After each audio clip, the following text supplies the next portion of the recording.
v.h.s.x? What do you mean? Alright everybody, welcome back. We're doing another match review for the one and only BrolyDZ, who is returning with another match for us to review.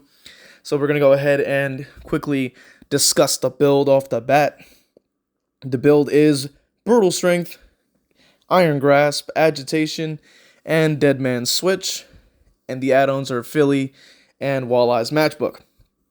Now, what I will say, first and foremost, you may want to swap out Iron Grasp or Agitation because they both kind of do the same thing. They both are about carrying a survivor. The better of the two is probably Agitation because it does speed you up to make hooks a lot faster. You probably want to, use maybe a different perk from Iron Grasp. Potentially, maybe you get Pain Resonance, so it pairs with Dead Man's Switch. Or you can opt for maybe Enduring, because I know Enduring is also a free perk. You can actually pair that with Brutal Strength, so that you actually can, shred through pallets pretty rapidly. Dead Man's you might want to swap. Maybe get Deadlock, man. Yeah, get some Deadlock value, or something like that, just to give you a little slowdown. Because with this build, you don't really have any slowdown, which would help a lot with a character like Ghostface. He does not have map mobility, and add-ons are fine too. So let's go ahead and jump right into the gameplay. So first and foremost, seems like they're messing up a skill check. Nice. Seems like you're getting the idea a little bit here. Seems like they might be hiding around the corner potentially, but so far you seem like you're pretty aware of that. And then you continue to keep moving. Overall, this is pretty standard stuff. They keep like kind of blowing up the gen, which is a little strange. On their end, but overall you're getting some pretty good stalking, which here I would say was a little risky, but thankfully there wasn't a pallet spawn, so you did get a little bit lucky there. He did end up getting a pretty easy down. Now minor thing I'll mention is definitely take a look around, man. Okay, I'm gonna have to point out that was very risky.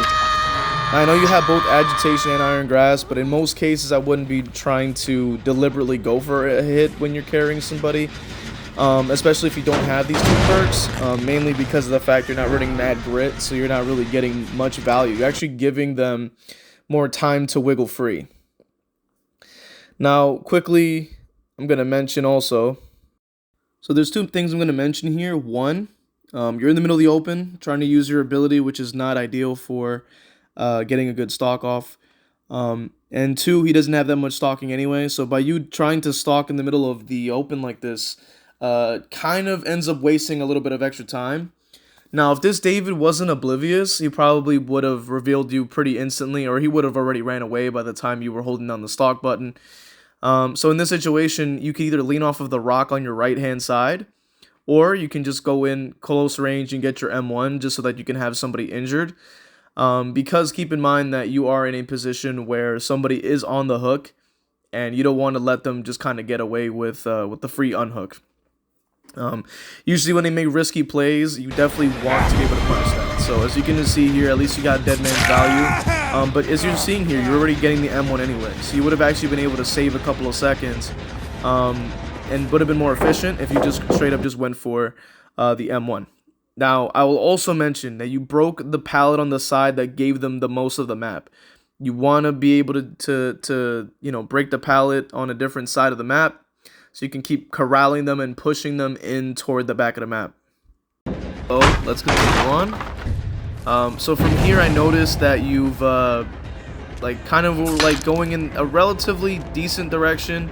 I would say that what you should have done was just continue to follow him, through the loop, I would say, because you already had broken it on the side that gave him the most of the map anyway, so you were basically just going to be forced to follow him directly, and you did end up trying to M1 through the window, which in most cases, or I would say a vast majority of cases, is not really something you should be attempting to do in your matches like that, unless they're deliberately running in front of your face, and even then you got to be careful. You don't want to really get that. Now, what I'm going to mention right here real quick. So you tried to go for the swing when they vaulted through you. That's not something you can do unless you specifically have enduring. You may have seen me do this, but that's because I've always been using enduring and I have the maximum sensitivity when I play on killer. So this isn't possible unless you have enduring. So if you did, you probably would have gotten the down because okay, yeah, I could turn and get the hit, but you just did not have the right perk on for it. Now, in this situation, I also would mention that you were trying to stalk and then just went for the M1 anyway. I think you need to get a little bit better with figuring out when you're going to stalk, which opens up another discussion about knowing where to lean off of. And I'm quickly going to mention those things in the rest of the video here and there. I'll point it out when we get into that situation. So right here is really good. You're getting some stalking off the tree. That's exactly what you should be doing because you already have Philly. So I know a lot of people say that the stalking can feel very slow, but you definitely want to be able to use Philly and also lean off things. Now, once again, I'm going to say you broke the pallet on the wrong side because now you're giving Feng the rest of the map. When you're playing and you're chasing chasing a survivor, you want to be trying to visualize or keep in mind of your surroundings. Where am I in the map? Am I going towards the back? And how much can I push them back toward weaker positions? So in this situation, you had actually given them the map, which they could have probably used, which they actually used to connect to another pallet. Now, I don't consider this map also really the strongest for Ghostface in general, because the main building can be a little bit tricky. It's manageable if you're efficient, I would say, which I'll cover that in a different video entirely, but I also see a little bit of some connection issues. Now, what I'm noticing here is that you're kind of like immediately trying to follow the Fang because they're shining the flashlight. That's not really something that you should be trying to do. One thing that I'll mention that I personally do in my own, when I play Ghostface or any killer, when I'm wiping my weapon every time I go for the M1, I'm always turning and looking somewhere else to kind of get an idea and visualize where everyone's at while I'm doing that animation. And that obviously comes with time. Now here, okay, yeah, that's fine. I will also mention, try to get a little more comfortable with moving around your camera because everywhere you look is a red stain unless you're undetectable. So you want to be able to try to kind of imagine my red stain is where I'm looking, so let me look in a different direction and try to hide it so that you can buy a little more distance and chase. Now I'll also mention you're trying to go for an M1 through the pallet. I would say it did work in some instances from what I'm seeing, but I wouldn't try to attempt it every single time. Because people will come to expect it, and also it may give them a lot of free distance, which is not something you want to do. Now, this is really good. You're getting some stalking. You kind of got thrown off there by the reveal, but you don't really want to be focusing on that too heavily because you already know that there's only one person on the area. You're getting some good stalking. Very good. So that's very good. Now, I will say that the reveal mechanic can be very useful for information. In this instance, there wasn't really anybody else. Now, once again, I will also mention, stalking from that distance was a little risky, but I will say it did work out. I think you were able to cut them off before they were able to reach the pallet, so that is good as well. Not much you can say about that. Very good hook as well. Now, what I will mention is that maybe a better slowdown would be very effective. Instead of Dead Man Switch, maybe use something else. Or use Pain Resonance to kind of pair with it.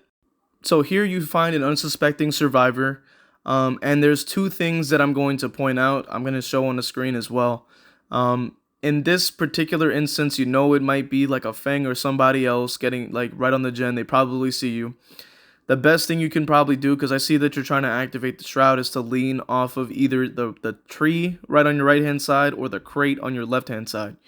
This goes into sort of a little bit of depth with Ghostface stalking, which is keeping an eye on your environment and being able to lean off of corners and different things to be able to get as much stalking as you possibly can. Because having an exposed on an M1 killer is going to be one of your biggest assets in terms of getting a quick chase and saving time in a game where match time is gen time. So in this instance, I'm going to point out that despite obviously you also had Dead Man Switch active to block the gen, but despite anything, you decided to crouch there instead of leaning, which definitely did end up getting you revealed, which is not bad per se. But you're also trying to go for like a mind game into like an M1, but you already have them 99. So by getting the M1, you would have honestly just wasted all that time you just took to stalk. If you were gonna M1 them anyway, it wouldn't have been worth it. Now I'm also noticing you're trying to stalk while being blinded and standing out and getting stared at. Like, this is not a time you should be trying to activate your Night Shroud. Because of the fact that you're pretty much activating it just for it to get back on cooldown again. You're better off just not even trying to stalk it at all, so that now that you're going after Fang, you would have been able to at least get that mark a lot easier. I would have just ignored the David, because keep in mind that survivors will try to distract you from away from their teammates to try to get you into chase with them instead, and then also it costs you your pressure. So I would definitely keep that in mind. Focus on the game plan. Focus on what your strategy is going to be.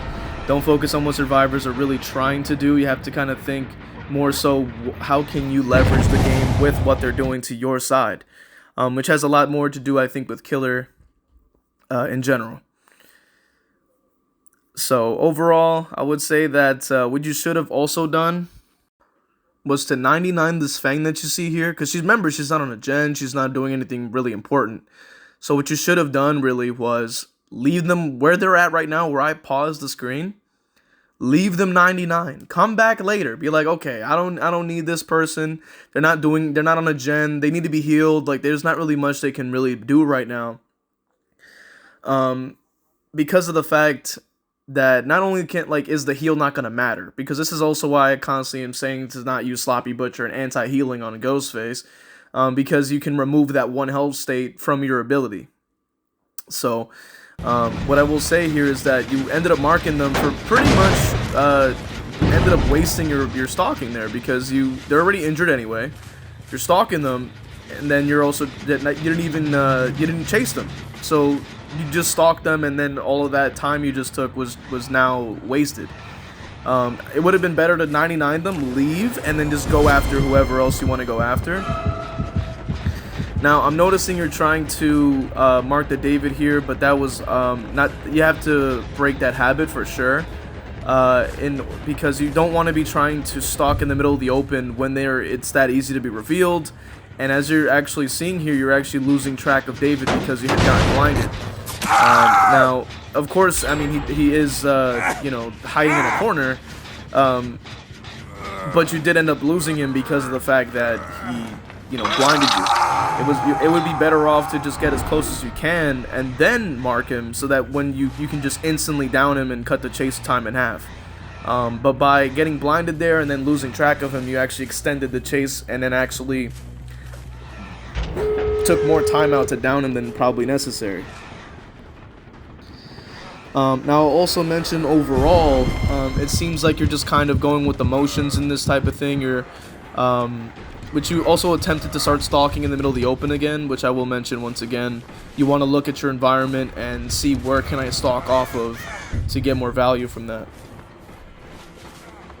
Now, what I'm going to mention as well, it seems like you didn't really have like a game plan in terms of what you were trying to really do here. Well, one thing I'm going to overall mention is just you need just to get more experience and kind of get used to sort of knowing when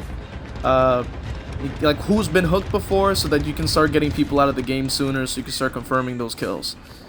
Now in this situation, you actually hit David when he still had endurance. That was actually the endurance lasts about 10 seconds normally, and off the record doesn't really activate when the gates are powered. So that was a bit of a fumble there. But I see you're trying to at least get something to happen here. You have at least 2 people injured, at least a third. You got it down there, that's fine. You do have Iron Grasp and Agitation, so you can go for a hook if you really want to. I see you're forcing out David and something like that. I guess he had Dead Hard too or something, I couldn't tell. But I'll just let it play out. We'll see what happens, I guess. But yeah, I mean, you didn't. You also, I will mention, you didn't really have any adequate slowdown. I would say Dead Man Switch is probably the weakest of the slowdowns, because it needs to be paired with something. So that's why I constantly am recommending to use Pain Res with Dead Man's, as it's currently one of the better synergies, because it's able to damage a gen from far away, and you're able to get them to yell, and then they'll also block the gen as a result if you really wanted to use Dead Man Switch. But obviously I would go with maybe Deadlock, Corrupt, you know what I'm saying? Those are two great options as to get some extra slowdown in the middle of the game, in the beginning, which is probably where you want to kind of create your pressure. Because the build is the build you're using is not going to provide much value, because of the fact that it's the only perk that's really pulling some weight is definitely going to be Brutal Strength. And with Brutal Strength, you can really get some value from it, depending on how you break that pallet. Now, I will also mention, if you had swung at the Fung there a little bit sooner, you would have been able to actually cancel their animation and would have been able to trade it out, but you ended up just getting an M1 because you were a little bit late there. So those are just little minor things that I'll also point out. But I can definitely see where the issues are starting to lie here, and I'm gonna go ahead and go over that in the main takeaways. So let's get into the main takeaways. So first and foremost, very important thing I'm going to mention. You want to get a lot better with your stalking game as Ghostface. Very important stuff. It is the key component of the character. It is quite literally the only thing he has going for him, essentially. Having everyone exposed or one hit away from death, or getting downed rather, is going to be your biggest and most important thing you want to work on. So there were many instances where you were trying to stalk, which is good. That's what we like to see. But now incorporate leaning in your stalking game. Incorporate some leaning. Very important stuff to be looking around and seeing, like, kind of it's sort of like when you're playing Blight, and you sort of like look at stuff to bounce off of when you're kind of playing Blight.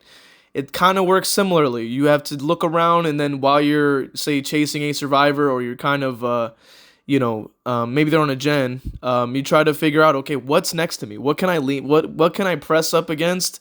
Get the prompt, to lean, and start leaning off of that. Start getting your stalking up. Incorporate that into your stalking game. Very important stuff. Incredibly important stuff. Because that will literally allow you to shut down a lot of chases very fast. Because and I think that's also something that I don't think a lot of Ghostface in general, a lot of Ghostface players are really trying to incorporate themselves. At least from what I've seen, I see a lot of M1s, and just pure M1, which is fine. But the strength really comes into play with that. And also, I'm gonna mention, with all this also has to do with the same takeaway. Stalking injured survivors is important, but you don't finish marking the injured survivor unless you're either winning the game and you're just got like 1 or 2 left, and you're just like, I just want some extra points. But the only time I would recommend doing that is obviously in those situations where it doesn't really matter if they're marked or not. You're just getting some extra BP. But in this instance, that I noticed, and I pointed it out in the video, you want to mark people for later, especially if they're injured, and you don't need to chase them for any reason. So say, for example, they haven't got any hooks, and you're focusing on somebody else, or you're trying to wait for them to save or something to that effect. In one of those situations, you want to stalk them for later, because when they get healed, the stock won't mean anything because you just invalidated it by making them one shot anyway. So they essentially will be wasting their own time without even knowing it, right? Because they're not on the gen. So this all encompasses has to do with stalking. I definitely highly recommend getting more comfortable with leaning off of stuff, because stalking more is good, but then you also want to throw in leaning. Very important stuff. Very important. And it comes a time. Keep at it, you know what I'm saying, and also keep looking around and like experiment, you know what I'm saying. Like try to lean off of things and see what you could pull off.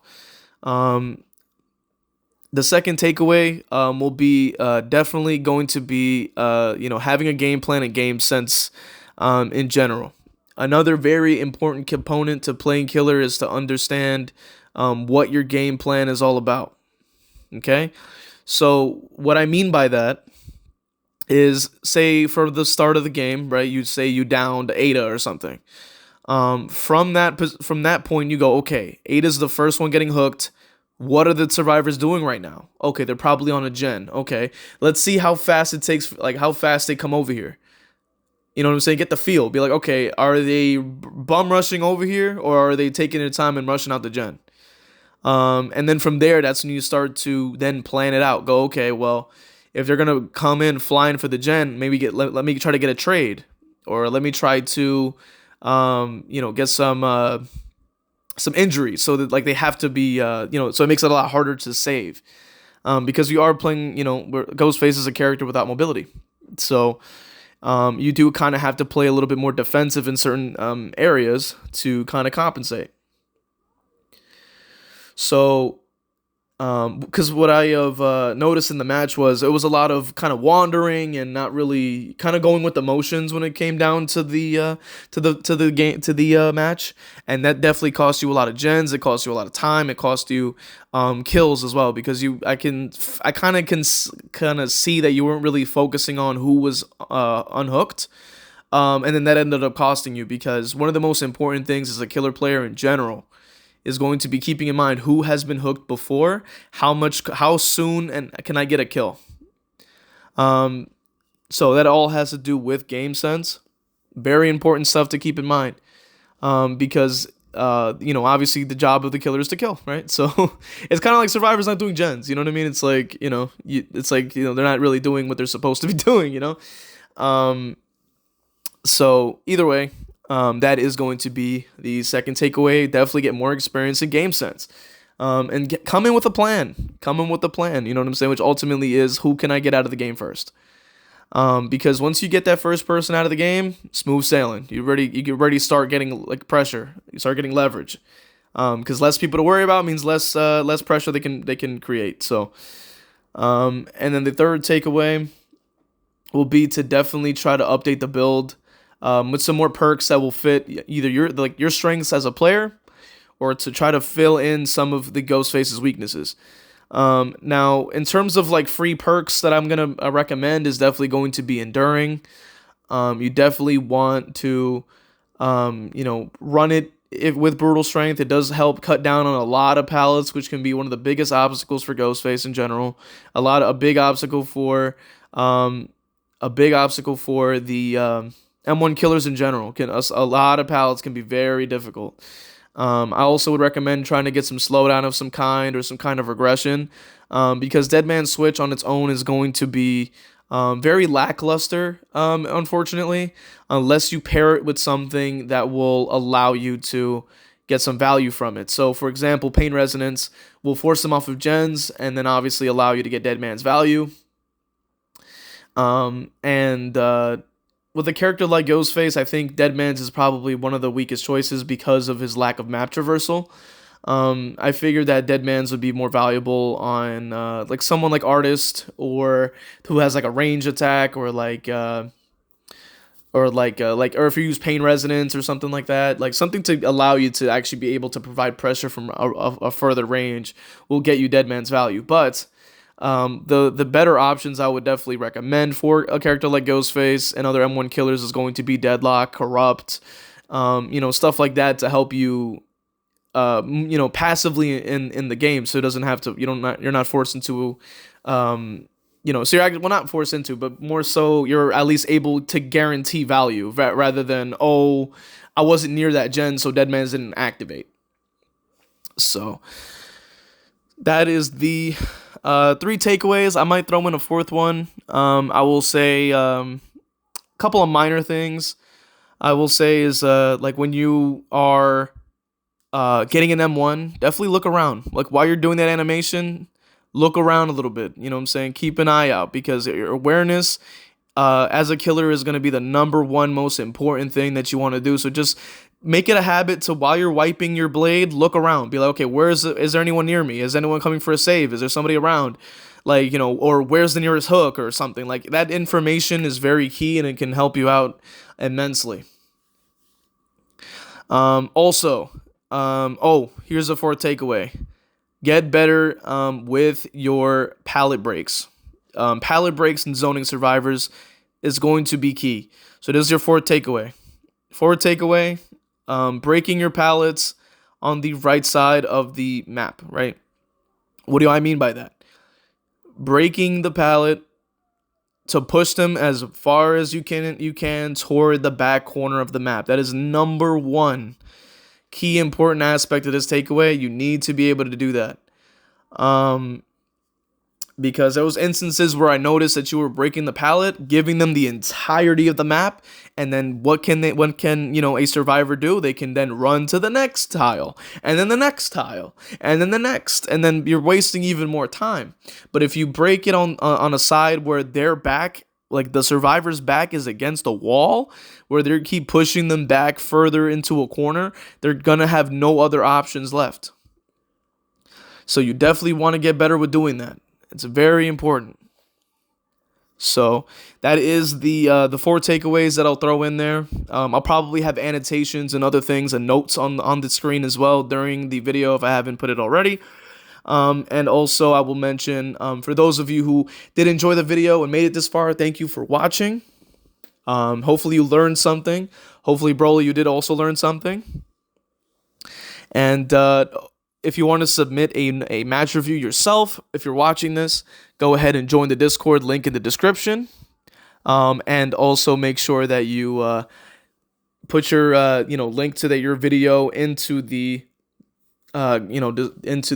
coaching channel on the Discord. It'll say coaching on it. You go ahead and submit your video, unlisted preferably. You know what I mean? No commentary or anything like that, and make sure it's like a game where you lost, or like really had a tough match.